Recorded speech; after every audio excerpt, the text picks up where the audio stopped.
C'est désormais à 4 que Cindy Poumerol et son mari Thomas vont pouvoir continuer de s'épanouir. Ce jeudi 10 janvier 2022, l'ancienne finaliste de Koh-Lanta a annoncé la naissance de son deuxième enfant. Comme prévu, c'est encore une petite fille qui a pointé le bout de son nez. Carnet rose. Ce jeudi 20 janvier 2022, après des mois d'attente, Cindy Poumerol a révélé être devenue maman pour la deuxième fois.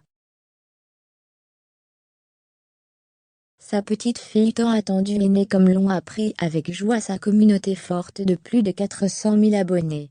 C'est d'ailleurs sur Instagram que l'annonce a été faite, à travers une story. On peut la voir tout sourire, tenir son bébé dans les bras. La petite fille, dont le prénom n'a pas été révélé, est enveloppée dans une couverture rose. Elle porte un bonnet sur sa tête, son visage est caché. La maman a fait savoir en commentaire qu'elle était sur un nuage. Puis, dans une publication, elle a posté une autre photo, avec son bébé et son mari Thomas, prise juste après l'accouchement. Accouchement surréaliste, accouchement toboggan comme ils disent. Même pas eu le temps de poser la péridurale, c'était express heureusement, mais waouh ça secoue. Je ne m'en remets toujours pas, c'était complètement fou cet accouchement. Notre petite poulette a été ponctuelle. C'est que du bonheur, elle écrit en légende. Le Bombin, dont le prénom plaira moins à tout le monde, comme l'estimait Cindy Poumerol au moment de donner quelques indices, a pointé le bout de son nez 2 ans après la naissance de son premier enfant, l'adorable Alba, née le 19 octobre 2019. L'aventurière, qui a brièvement participé à l'édition Elle est star de Koh-Lanta en 2021, a longtemps joué avec les nerfs des internautes avant d'annoncer sa grossesse, rusant même de plusieurs moyens pour camoufler son baby-born naissant.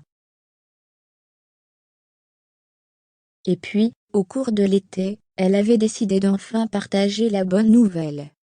Quelques mois plus tard, lors d'une drôle et étonnante Jandy Reville, elle apprenait le sexe de son bébé.